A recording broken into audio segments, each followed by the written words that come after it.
अथर श्रेया को एक secret packet देने की बात करता है। ऐसा क्या है उस पैकेट में? मैं अभी ऐसे नहीं बता सकता, बहुत ही टॉप सीक्रेट आइटम है। फोन पर ज्यादा बात करना भी ठीक नहीं, मैं रखता हूँ। नहीं नहीं नहीं नहीं प्लीज फोन मत रखना, थोड़ी देर बात कर लो ना। मैं करूँगा बात मेरी जान, मैं बहुत बात करूँगा और मैं वहाँ पे जरूर आऊँगा, बिलीव मी।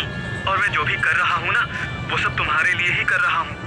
तुमसे मिलना है मुझे, और इस बार ऐसे मिलना है कि फिर कभी अलग ना हो, समझे तुम? मुझे भी। I love you Athar, I love you a lot. I don't want to live without you. अरे baby, we will be together very soon baby, very soon। और जब तक हम साथ नहीं होते ना, तब तक प्रॉमिस करो कि तुम अपना ध्यान रखोगी, और मैं प्रॉमिस करता हूँ कि मैं अपना ख्याल रखूंगा। श्रेया ने स्वेटर की स्लीव से आंसू पोंछे और सुबकते हुए बोली, हाँ मैं रखूंगी, पर तुम बात क्यों नहीं कर रहे थे मुझसे? मुझे ऐसे भूल गए जैसे मैं कभी थी ही नहीं। अरे बेबी, मेरे लेफ्ट हैंड में गोली लगी थी, मैं एक वीक बेड पर था। What? कैसे? क्यों? अब क्या हुआ? कबीर वापस आ गया क्या? अरे baby, calm down and don't worry, अब मैं बिल्कुल ठीक हूँ। वो कुछ मिसअंडरस्टैंडिंग हो गई थी और अब वो क्लियर हो गई है।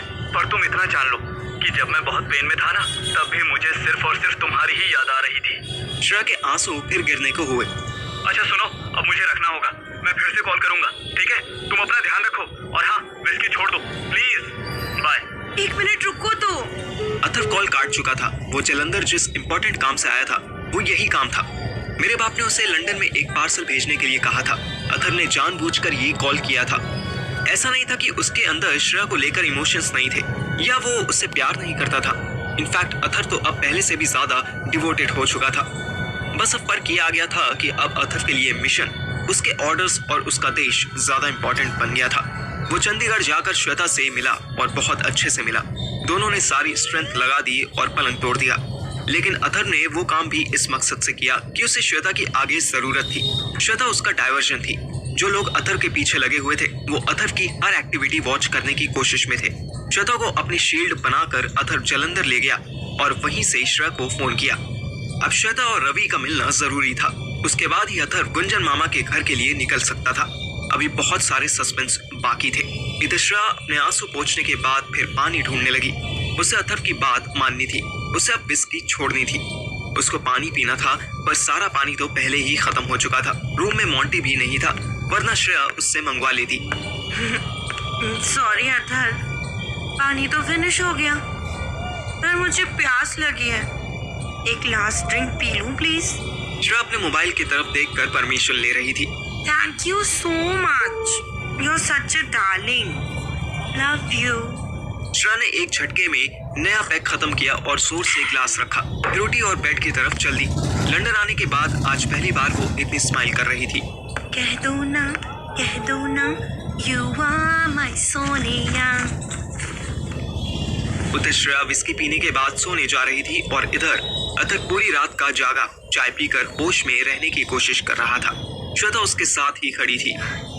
ओहो, मुझे तो अभी भी समझ नहीं आ रहा कि मैं क्यों आई यहाँ। अच्छी भली चंडीगढ़ में सेटल हो गई थी। ओ मैडम, सेटल नहीं हुई थी, छुप के रह रही थी। यहाँ अपने हस्बैंड से मिलो और उससे अपना मामला क्लियर करो, और फिर जहाँ जाना है वहाँ जाओ। अच्छा बेटा, जहाँ जाना है जाओ, जहाँ मरानी है मराओ।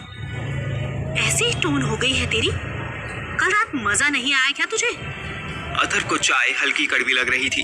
रात की बात रात के साथ चली गई, समझी? अभी चलो, 8 बजने वाले हैं, चलते हैं। अब तक तो रवि भी उठ गया होगा। एक बात बता, अगर वो मुझे मारने पीटने लगा तो तू बचाएगा? जितनी खतरनाक तुम हो ना, उस हिसाब से ही ये डर उसको ज्यादा होना चाहिए। चूतिया है तू। मैं सिर्फ मुंह चला लेती हूँ, गालियां देने से चोट नहीं लगती। कुछ नहीं होगा, ये देखो। अथर ने चुपचाप गन निकाली और नीचे हाथ करके श्वेता के सामने की। ये तेरे पास क्या कर रहा है? तो अब ऐसे पैसे कमाता है? तेरी अपनी गन को क्या हुआ? अरे यार, बकवास बंद करो, ये सिक्योरिटी के लिए है। चलो, रवि उठ गया होगा। श्वेता अपने पुराने घर के सामने पहुंचकर बेल बजाने ही वाली थी कि अथर ने उसे रोक दिया। अरे रुको, हो सकता है कि गेट खुला हो, वेट। हल्का सा धक्का देने पर ही दरवाजा खुल गया। हे भगवान, ये आदमी पूरी रात गेट खुला छोड़कर सो जाता है। ऐसे तो घर में कोई चोर घुस जाएगा। अब चोरी करने को बचा ही क्या है? आओ देखो। दरवाजे के अंदर जाने से पहले अतर को गली के कॉर्नर पर एक ब्लैक स्कॉर्पियो खड़ी दिख गई। अतर अलर्ट हो गया। अतर का टॉन्ट सही था। पूरा घर खाली हो चुका था। Sofa, dining table, lamp, showcase सब गायब था। आ जाओ, वो ग्राउंड फ्लोर वाले बेडरूम में होगा। रुको, पहले मुझे रसोई देखने दो।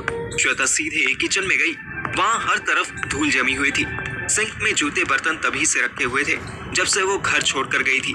उन बर्तनों में जो खाना लगा रह गया था उन पर फंगस जम गई थी। श्वेता ने अपनी चुन्नी से मुंह ढक लिया। उसकी आंखों में आंसू आ गए। इमोशनल होने का टाइम नहीं है डार्लिंग। अगर अपने किचन की इतनी ही फिक्र थी तो जाना ही नहीं चाहिए था ना। लाइफ में फर्स्ट टाइम श्वेता ने पलट के कोई जवाब नहीं दिया। दोनों रवि के रूम में पहुंचे। वो बस बेड से उठा ही था और आंखें मल रहा था। अतर ने लाइट जलाई तो रवि ने फिर आंखें बंद कर ली। बेड पर उसके साथ ही उसका वो दोस्त भी लेटा हुआ था। देखो कमीने को, मुझसे बोला था कि उसका दोस्त मर गया है। रवि ने बड़ी मुश्किल से आंखें खोली। अथर्व, तू है? और मेरी वोटी मिली तुझे? श्वेता उसके सामने गई। श्वेता, तू है? सच्ची में तू है? असली में तू है? और तू है या तेरा भरम है? श्वेता की आंखों से झरने बहने लगे। ये क्या हाल बना लिया है अपना? अब ये मत कहियो कि कुछ लेते क्यों नहीं। और बहुत ले ली यार मैंने। सारी बोतला खत्म कर दी और घर का सारा सामान बेच दिया यार, पर तेरी याद से पीछा नहीं छुट्टा। मैं घर से ना जाती तो क्या करती? तुम घर में रहते ही कब थे? तुम्हें दोस्तों यारों से फुर्सत ही नहीं थी। अथर्व के दिमाग में ब्लैक स्कॉर्पियो चल रही थी। किसी भी वक्त वो लोग अंदर आ सकते थे। श्वेता और रवि दोनों इतने बोलते थे कि उनको कम से कम 10 मिनट तो बातों में उलझा लेते। इतना टाइम अथर्व के लिए बहुत था। ओ मैनू गलती सुधारने का मौका दे दे जाने मन। मैं सच्ची कहता हूँ, अब मैं सिर्फ तेरा हूँ। तेरे सिवा किसी की तरफ निगाह भी नहीं उठानी मैंने। अथर्व ने धीरे से रवि का फोन उठा लिया। श्वेता रवि के सोते हुए दोस्त की तरफ देखने लगी। अच्छा, ये जग्गी है ना? सो रहा है कि मर गया? मरा तो नहीं है, शायद जिंदा ही होगा। रात यही दारू लेकर गया, मेरे पास तो खत्म हो गई थी, पर तू आ गई। ओए सच्ची में तू आ गई। और जा भी रही हूँ। ऐसे नहीं रह सकती मैं। ये घर नहीं, भूत बंगला लग रहा है। रवि एकदम से कूद के उठा और बंदर की तरह श्वेता का हाथ पकड़ लिया। मम्मी, क्या है? ओ वादा है जी, मैं इसी घर को बिल्कुल चंगा कर दूंगा। तू मत जा, प्लीज मत जा। ओए तुझे चाहिए तो अपने यार नू भी साथ रख ले। और तुझे मेरे सेक्स में मजा नहीं मिलता, कोई नहीं। तू चुप हो जाओ अब। कुछ भी बक रहे हो। अथर्व ने किसी को कॉल मिलाया और धीरे से बाहर खिसक लिया। और नहीं यार, वो मैंने समझ आंदी है। मैं इतनी शराब पीना हूँ यार, इस करके मेरा स्टैमिना डाउन हो गया है। तू फिक्र ना कर, मैं छड़ दी, समझ ले। अब तू जैसे कहेगी वैसे होगा। तू चिंता मत कर, बस मैंने छड़ के ना जा यार, ओ प्लीज। श्वेता ने रवि के गाल पे हाथ रखा। इससे पहले कि श्वेता कुछ कहती, दो लोग हाथ में AK-47 लिए अंदर आ गए। दोनों काला कुर्ता पैजामा पहने थे।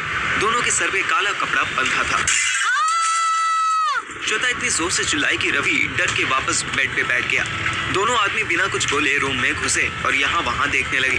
तुसी कौन हो जी? हैं जी? कोई नाम पता नॉक नॉक तक रो। एक गुंडे ने रवि को घूर के देखा। अथर्व कहाँ गया? अथर्व रूम में नहीं था। वो दोनों भी उसी को ढूंढ रहे थे। उन्होंने सोते हुए जग्गी को अलट पलट दिया, पर फिर भी उसकी नींद नहीं टूटी। ये सच में मर गया है क्या? यार कल तक तो जिंदा था। दोनों गुंडे रवि और श्वेता से बिना कुछ बोले रूम से बाहर निकले और घर की तलाशी लेने लगे। ग्राउंड फ्लोर पर कुछ सामान बचा ही नहीं था जिसके पीछे अथर्व छुपता। दोनों में से एक गुंडा ऊपर जाती सीढ़ियों की तरफ इशारे करने लगा। दूसरे ने सर हिला के परमिशन दे दी। पूरे घर का माहौल टेंस था। अथर्व अगर पकड़ा जाता तो आज उसे कोई नहीं बचा सकता था। वो फर्स्ट फ्लोर पर श्वेता के रूम में था।